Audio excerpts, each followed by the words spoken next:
All right, Will, talk to me about this poll. This is quite something, I think. It's ironic, and I find it quite humorous that it's from CNN, because this must have given them just tremendous pain to publicize this poll. They're not talking about it too much, but a 9-point swing in the space of a month, that's pretty significant. No, and the news that broke today on the FISA court rebuking the FBI, I mean, it was almost like they were in tears when they reported it, and they gave it about about 2 minutes probably, and then cut away. But look, these national polls are important. I don't want to say that they're not, and the Democrats falling 13% is precisely the Democrats that the Democratic Party needs to win in order to defeat Trump.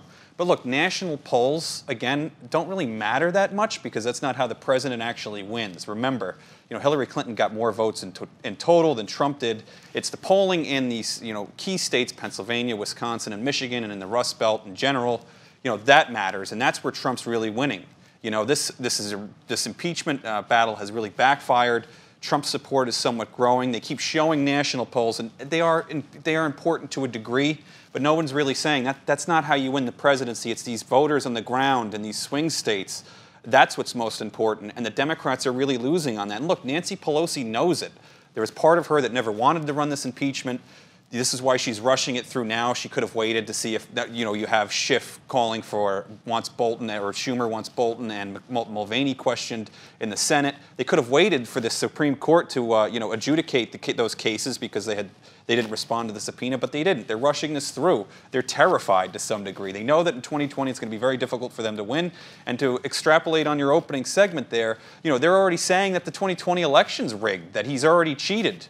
They're building out a narrative because they fear they're going to lose in 2020. We know that already. Congresswoman AOC said several weeks ago, very openly, that the reason that they were impeaching or wanting to impeach President Trump is because they didn't want him to win the election in 2020. We know that's the reason why.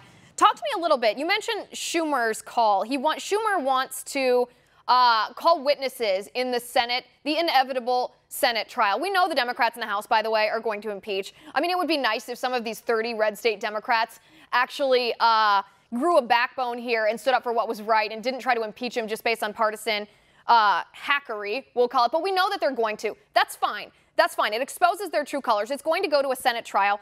Schumer wants to call Mick Mulvaney and John Bolton to testify. Mitch McConnell says no, they're not going to call any new witnesses. Will, I'm going to be straight with you here. I did not like this strategy when I first heard it. I wanted the Senate to call new witnesses because I wanted them to force the whistleblower to testify, the whistleblower's source to testify, and Adam Schiff to testify, in addition to probably both Hunter Biden and Joe Biden. But after listening to what McConnell said on the floor, I find myself somewhat convinced of his strategy because the House did not make an airtight case for impeachment. So if they're coming before the Senate with only the lack of proof that they brought in the House investigation, how are they going to convince anybody on the fence in the Senate to actually vote to convict Trump? They're not.